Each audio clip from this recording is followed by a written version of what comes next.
28 competitors, strong competitors from all over the Midwest, getting ready to go 75 laps here this afternoon. Adam, it should be exciting. Jason Atkinson, Nick Pressler come to green off of 4. Looks like a pretty good start in the front row, but Atkinson sideways. Boy, there was nearly trouble at the front of the field. He straightens it out in time to get down the front stretch and into 1. Nick Pressler, a Plymouth regular, runs in the second spot. He's got Rick Reinhardt right behind him. Here comes Ronnie Maynard Jr. and Brian Ross, all Plymouth regulars on the outside, off of turn 4. Boy, Maynard in the 58 car just about ran out of room when he got to the outside of the 66 of Reinhardt. Reinhardt, one of the CRA regulars the last few seasons, off the banking, nearly made contact with Maynard. Buddy Head right there in the mix of things in the number 15 machine. He's to the inside of 1 and 2, and through the dirt goes the number 5 machine. Sid Atkinson, a 2-time CRA Sportsman winner, comes to green off of 4. Derek Griffin high on the front straightaway. Lou Strimmy able to get by him. Griffin quickly off the pace. 195 of Derek Griffin. Looked like he might have got up into the wall a little bit in turn 4, and his car is off the pace. Derek Griffin in the 195. You really don't see any damage to that ride, but definitely some issues for the track record holder, today's top qualifier.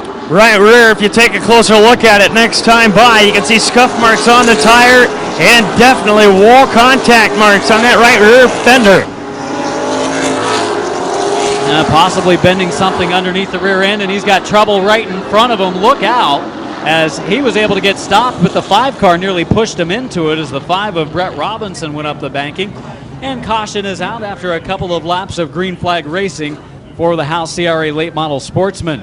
Up front, Jason Atkinson hangs on to the lead, followed by Ron Maynard Jr., Brian Ross, Rick Reinhardt, and Buddy. On a turn number 2 down the back straightaway, Brian Ross for the first time ducks to the inside of Maynard. Maynard stays up high. Ross thinks he can make it stick down low off of turn 4. Cleared the lap traffic of Hartman.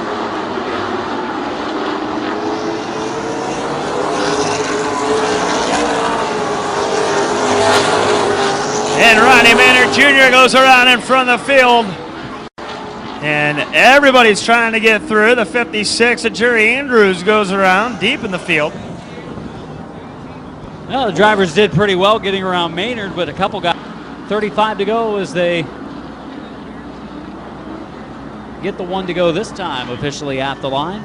Must have been the 2 to go last time.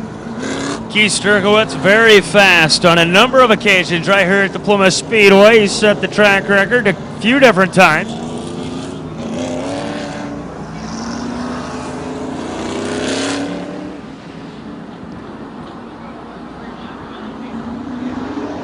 Here we go, green flag, we're racing. Sturkowitz looking to the inside of Ross for the lead, coming off of turn 2. Sturkowitz, the Cedar Lake, Indiana driver, on the inside of Ross, who goes up the banking, wiggles a bit in 3 as they head to 4.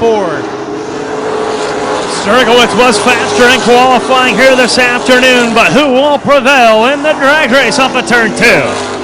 Obviously, the momentum helps coming off of the turns in the outside lane here at the Plymouth Speedway, and caution for the number 15 of Head. Head was in. Beaver right behind him in a 71. Well, Val Cook Jr. running out the top 5, but Sturkowitz is pulled away from the rest of the field. Atkinson, car coming around again. Contact in front of the field. Second and third place get together. Look out as everyone else closes. They dive through the infield to avoid further damage, and caution is out with 22 to go. 53 complete. Trouble between second and third place cars of Jason Atkinson and Rick Reinhardt. Atkinson went to the inside, and he and Reinhardt in the 66 got together off of turn number 2. So now finds himself in the first spot. Ryan Duncan waves the green. There are 20 laps to go for Keith Sturkowitz in the number 17 car. Sturkowitz off of the second turn, leading the field down the back straightaway into turn 3. The number 2 on the bottom is the lap car of Bill Hartman.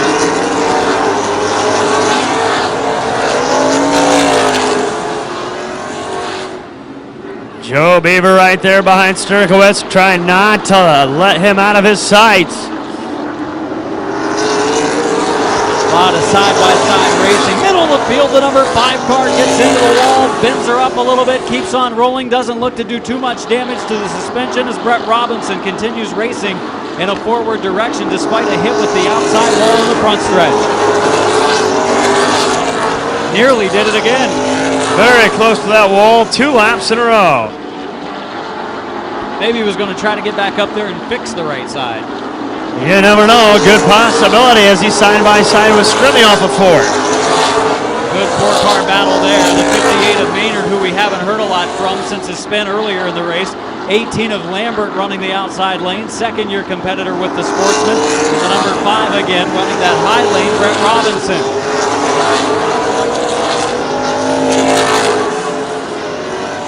Good battle going on as they try to get around the lap car of Griffith.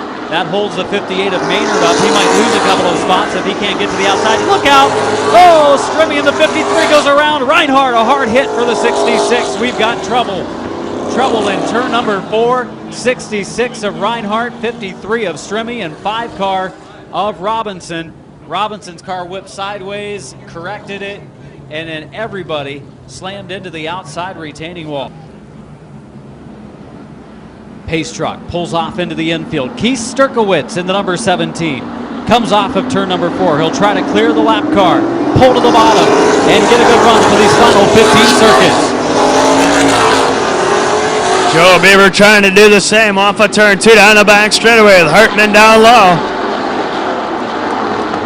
Joe took her deep into turn number 3. Car went up the banking. He was able to gather in time and keeps it in the right direction. Just a car length and a half behind the leader.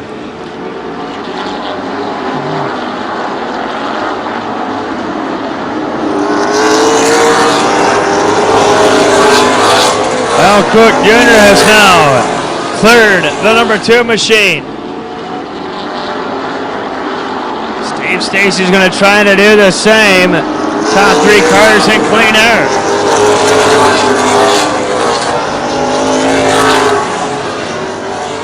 Beaver gets into the corner a little better. Sturkowitz gets off the turn a little better. They'll meet in the middle of a corner possibly if Beaver can close a little bit more.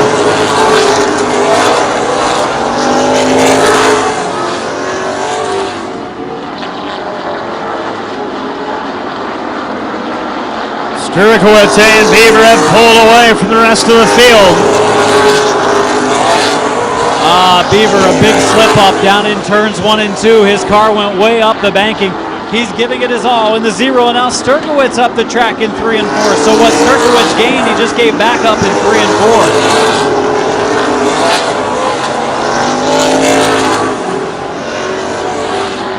4. Ronnie Maynard Jr. trying to make a late race push. He would like to finish in the top 5, but he might run out of time as we're now with 8 laps to go.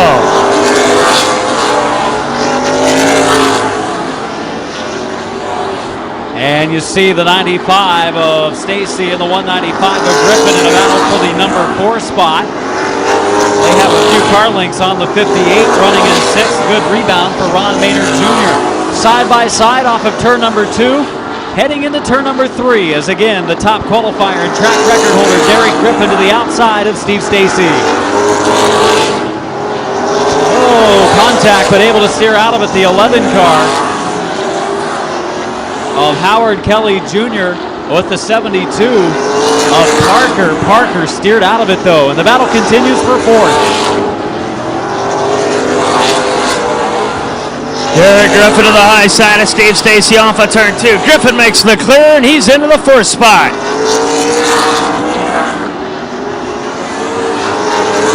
Longest green flag run during this House CRA Late Model Sportsman event. We've gone 11 laps and only 4 to go. It'll be 3 laps remaining this time by for Keith Sturkowitz.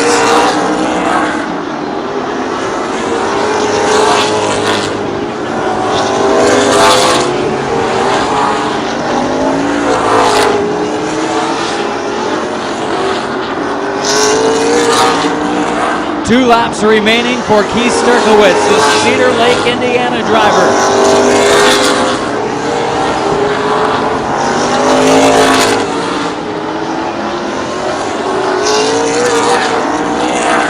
Sturkowitz looking for his first career House CRA Late Model Sportsman victory. He heads down the backstretch into turn number 3, the Midnight Blue Towing, Alpine Valley Water, Precision Cut Lawn, McGonigal Engine Performance Chevrolet. Keith Sturkowitz the winner.